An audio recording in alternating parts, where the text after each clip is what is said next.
आपको उसके साथ किसी भी किस्म का ताल्लुक नहीं रखना चाहिए। आप होते कौन है मुझे ये ऑर्डर करने वाले? मोहब्बत करता हूँ तुमसे।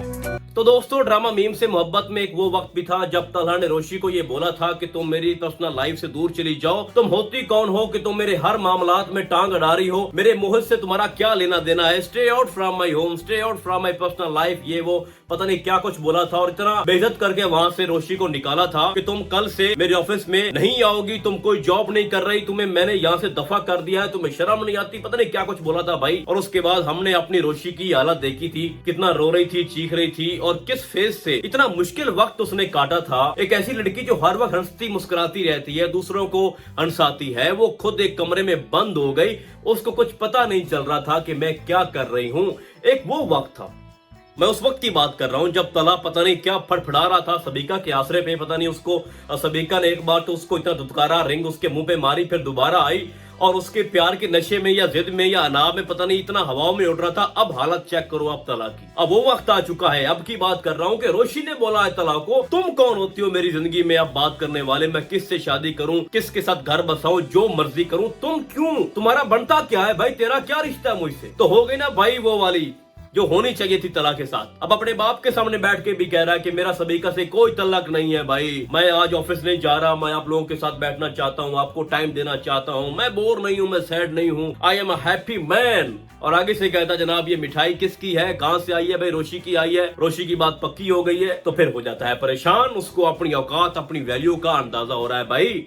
जब तुम एक लड़की से मोहब्बत कर बैठे हो, रोशी तुम्हें अच्छी लगती है और मान भी रहे हो, तो फिर तुम्हें क्या मसला भाई? फिर तुम वापस जाना चाहते थे सबीका की गोद में और फिर सबीका ने तुम्हें किस तरह से दोबारा धुतकारा। इससे पहले कि तुम उसको कुछ सबक सिखाते कि तुम्हारी वजह से मेरे मोहित का ये हाल हो चुका है, उसने तुम्हें दोबारा धुतकारा, तुम्हें दोबारा रिजेक्ट किया और कहा कि तुम इस काबिल नहीं हो कि तुम्हें चाहा जाए। और आज इंतकाम की बारी आ चुकी है रोशी की। वो अलग बात है भाई, रोशी एक मुश्किल वक्त में फंस चुकी है। शारिक उसको टफ टाइम दे रहा है भाई। शारिक की मैं अगर बात करना चाहूँ भाई, अजीब सा एक छिलका सा इस ड्रामे के अंदर डाल दिया है जिसकी कोई वैल्यू आई थिंक नहीं होनी चाहिए थी। कि वो घर में आता है, दादा को अपना दादा कहता है, बाप को अपना बाप बना रहा है, रोशी के सारे रिश्तेदारों को अपना बना रहा है। भाई मैं तो बड़ा रिलेशन है मेरा भाई आपके साथ, और किसी को कुछ समझ नहीं आ रही भाई। अभी मैं आपको बताऊंगा कि नेक्स्ट इस ड्रामे के अंदर क्या होगा, रोशी किस तरह से ये सर्वाइव करेगी और खास तौर पर तला का आगे क्या रोल है उस पे हम तफसीली बात करेंगे। लेकिन मैं थोड़ा शारिक के ऊपर बात करना चाहता हूँ कि शारिक भाई किसी को समझ नहीं आ रही कि वो क्या चाहता है। यानी कि सिर्फ उसकी अम्मा जी आती हैं, बाप का नहीं पता, वो रिश्ता तय करती है, पक्का करती है, और कोई भी बंदा घर में ऐसा काबिल नहीं है जो रोशी को समझ सके। मैंने ये समझा था कि जो माई है थोड़ा चालाक है, वो समझ जाएगी, उसको पहले पता भी है, रोशी ने उसको बताया भी है कि मैं तला से मोहब्बत करती थी, तला ने मुझे आज इंसल्ट किया, मेरी इंसल्ट की, मुझे वहां से निकाल दिया, मेरी मोहब्बत को मेरे मुंह पे मारा। और वो जानती है कि वो जिद में आके वो शारिक से रिश्ता यानी अरसलान के साथ रिश्ता जोड़ना चाहती है। तो उसके बाद आपको ये भी दिखाया जाए कि रोशी को आराम नहीं है, बुखार है, घर में बंद है, एक ऐसी लड़की जो आपको हर वक्त पता नहीं क्या कुछ करती रहती थी, एक रौनक थी घर में, और उसको अब पता नहीं है, उसको होश नहीं है मैं क्या कर रही हूँ, लेकिन किसी को कुछ नहीं पता चल रहा। मैंने बोला एक भी घर में काबिल इंसान नहीं है। इवन के यार माही को तो पता था ना, वो भी चुप है, वो भी अपने मजे कर रही है, अपने ससुराल घर में मजे कर रही है भी अपने शौहर के साथ। तो खैर नेक्स्ट आपको दिखाया जाएगा कि रोशी जो है वो कानूनी कार्रवाई करेगी शारिक के खिलाफ। एक साइड पे वो उसकी ब्लैकमेलिंग में आ रही है, यानी शारिक को दिखाने के लिए उसको लगता है कि जनाब जो मेरी प्लानिंग थी वो कामयाब होती जा रही है, रोशी मेरे दबाव में आ चुकी है, जिस तरह से बोल रहा हूँ वो वैसे ही कर रही है, उसने अपने घर वालों को भी नहीं बताया, मेरे साथ डिनर पे भी आ रही है, सब कुछ कर रही है। लेकिन अंदर ही अंदर जो रोशी है वो अपना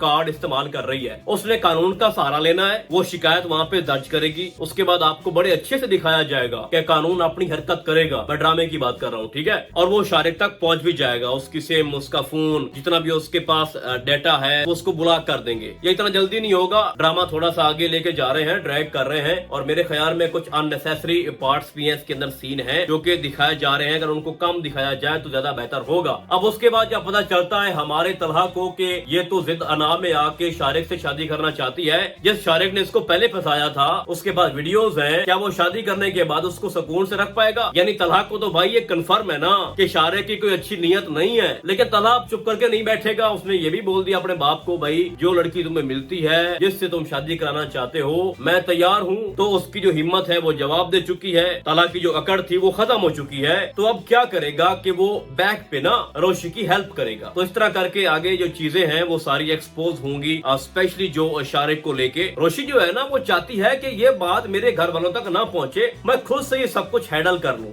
अब उसमें चाहे वो उसकी कजन कोई हेल्प करे या उसकी कोई दोस्त हेल्प करे या खास तौर पर तलहा हेल्प करे, वो कोई मैटर नहीं करता। वो तो एक गुस्सा है ना रोशी को तलाक के ऊपर, तभी उसने बोला है कि तुम मेरी लाइफ से दूर रहो, और उसने मजबूर कर दिया है। ये बहुत ही खास बात है, तलाक को मजबूर कर दिया कि वो कन्फेस करे कि मैं तुमसे मोहब्बत करता हूँ। उसने बोल भी दिया है। यानी क्या वो वाली सूरत हाल जो रोशी है वो पैदा करना चाह रही है तलाक के लिए, जो कभी रोशी के लिए हुआ करती थी। यानी रोशी पीछे भागती थी तलाक के लिए, रोशी मिन्नतें कर रही होती थी, रोशी ने वो हर वो काम किया जिससे तलाक की खुशी हो। अब तलहा वो हर काम करेगा जिससे रोशी को खुशी मिले। तलहा हो सकता है उसके घर वालों को अप्रोच करे, हर जगह नदामत, हर जगह शर्मिंदगी का एहसास दिलाए कि मैं भाई शर्मिंदा हूँ, मैं तुमसे मोहब्बत करता हूँ। और ये जो आगे की मिस्ट्री स्टार्ट होगी ना रोशी और तलहा की, जिसमें तलहा पीछे भाग रहा होगा, बार बार ये कोशिश करेगा कि किसी तरह से मैं रोशी तक पहुंचूं, उसको हासिल कर सकूं, तो वो वाले सीन आपको बड़ा मजा देंगे। शारिक तो खैर एक बच्चा है भाई, थोड़ा सा हल्का सा सस्पेंस जो है वो क्रिएट करने के लिए उसको लाया गया है। बाय द वे एक्टिंग बड़ी अच्छी कर रहा है, जब हंसता है ना भाई मुझे बड़ा बुरा लगता है। नेक्स्ट देखते हैं कि शारिक के गिर्द किस तरह से घेरा तंग होता है,